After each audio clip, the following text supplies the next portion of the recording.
Happy Halloween, Yarnivores. Today I'm going to tell you A terrifying tale.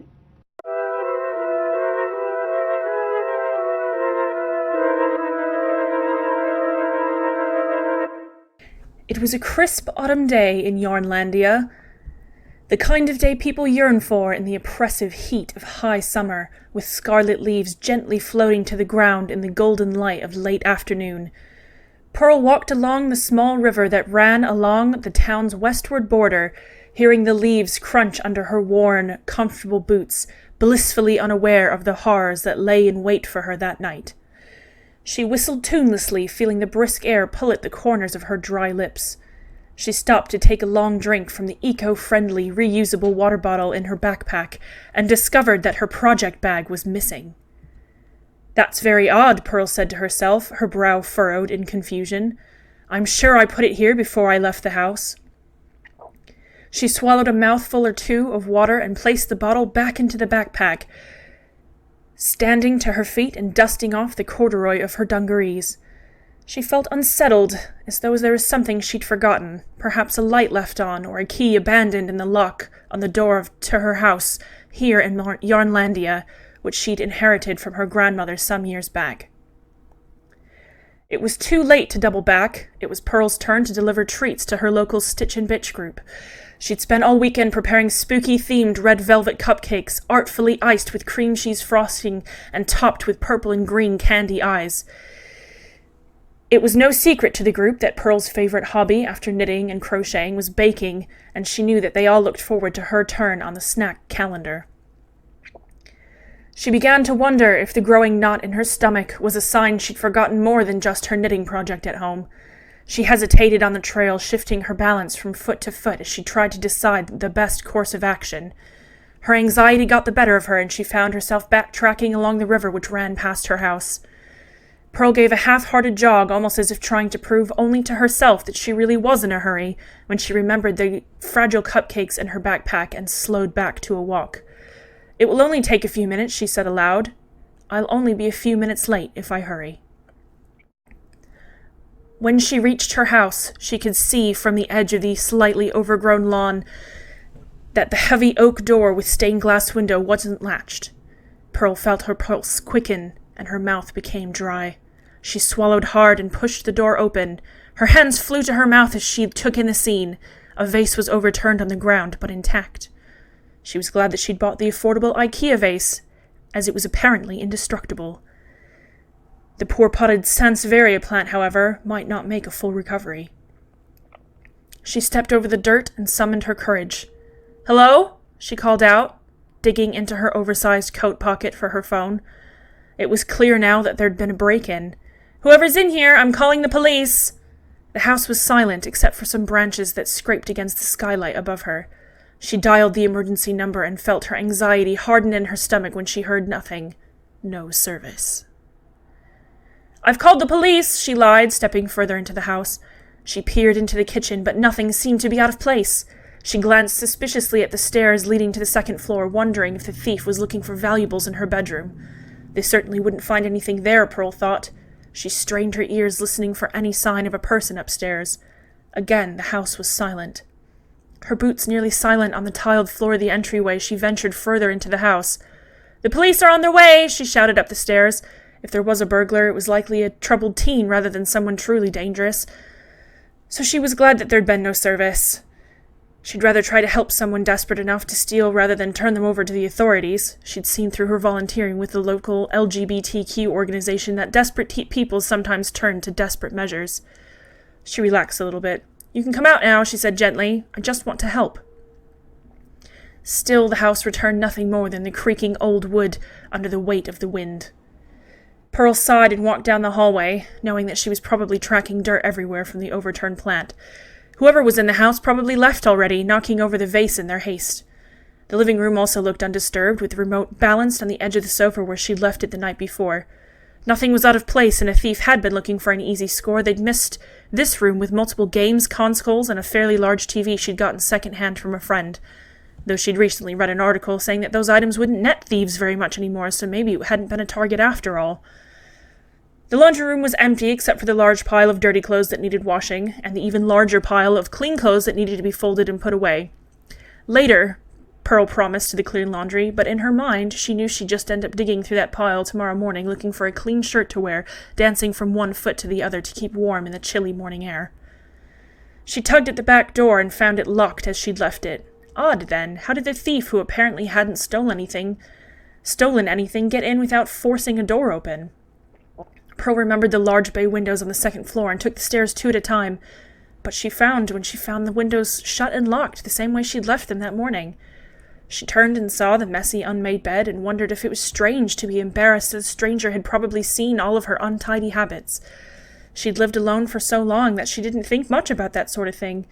Pearl enjoyed her solitude, a natural introvert with limited energies for socializing, and besides, dating in a town as small as Yarnlandia had proved a challenge early on in her move here from the big city.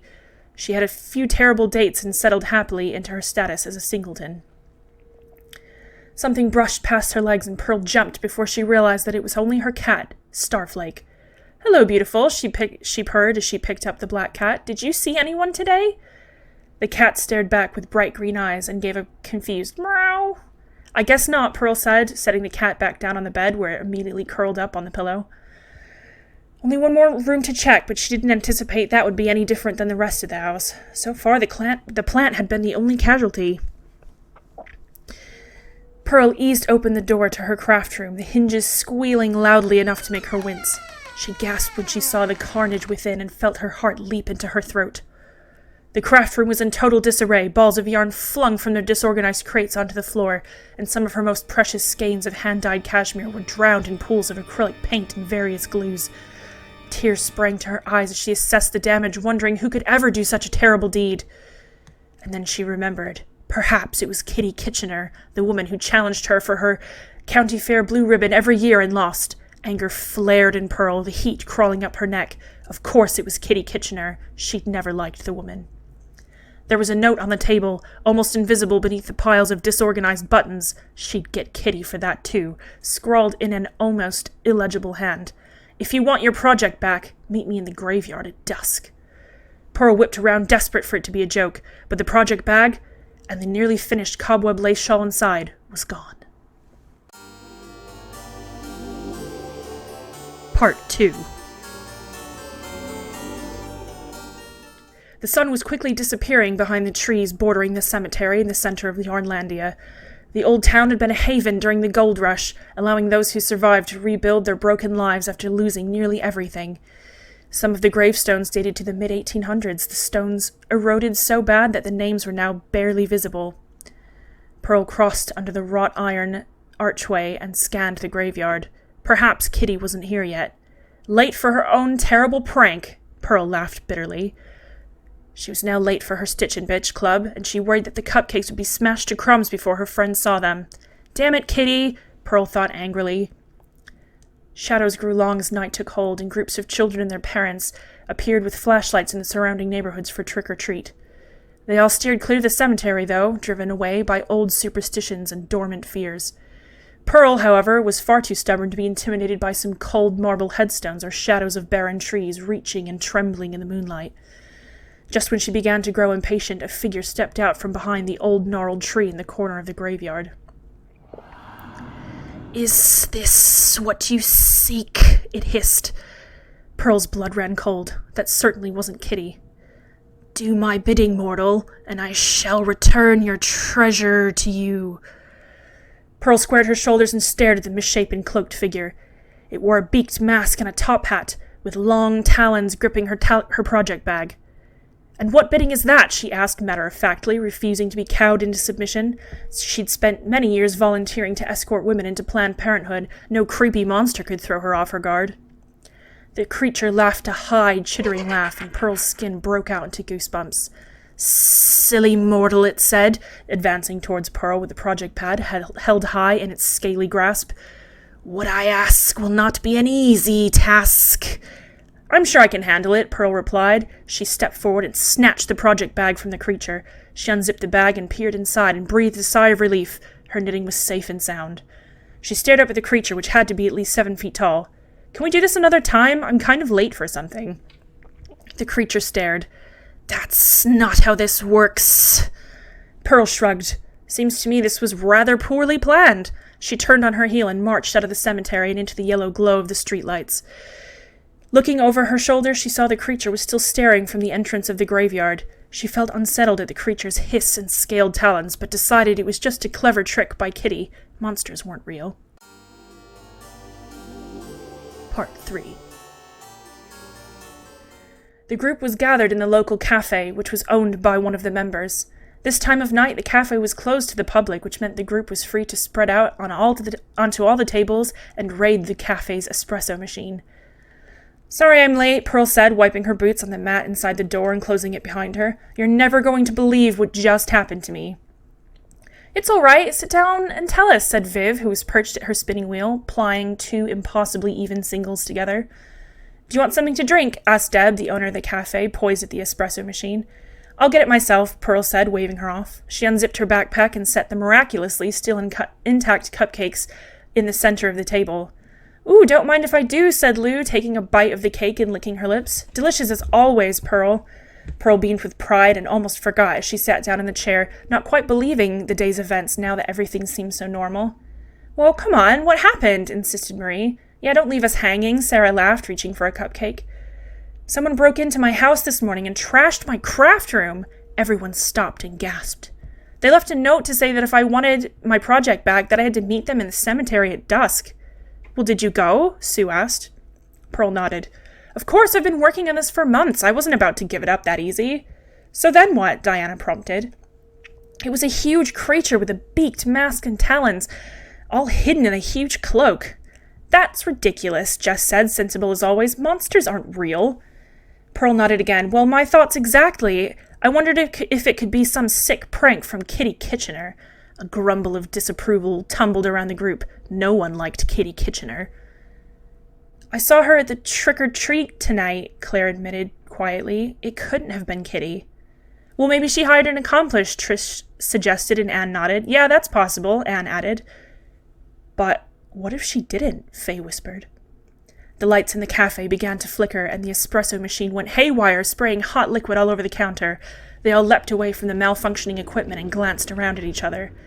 Deb, is the back door locked? Pearl asked. Deb nodded. Of course. Suddenly they were all plunged into darkness as the lights failed. The front door flew open, slamming into the table behind it and shaking the foundations of the small building. The creature's silhouette appeared in the doorway, holding tangled yarn aloft over its head. Oh my God! Claire shouted. What does it want? Sue asked calmly. I think it wants me, Pearl said, and stepped forward. What do you want of me, beast? The creature stepped into the cafe and, to all their surprise, wiped its taloned feet on the mat. My talons are too long for this, it said sadly. Teach me to knit with beautiful yarns. Suddenly it all made sense. The trashed craft room, not out of malice but clumsiness, the graveyard meeting to give back her project and ask for help, and now it had followed her here. Take a seat, Viv said, inviting the creature in. I think you might be more suited to crochet, Diana said, unrolling a set of hooks in various sizes. Let me teach you how to get started. The end. Hi everyone, it's Angie. I hope you enjoyed the spooky tale of the destroyed craft room short story that I wrote today in honor of Halloween. I didn't have much time to do any projects or anything this week. It's been a little bit manic, so I wrote you a short story instead. I hope you all enjoyed it. If you enjoyed this short story, please do like the video, drop a comment below, and make sure you subscribe to the channel. And if you want to be notified whenever we post new videos or go live, you can also tap the bell for notifications. If you have any questions, you can email me at angie@gamercrafting.com. Thanks and happy Halloween!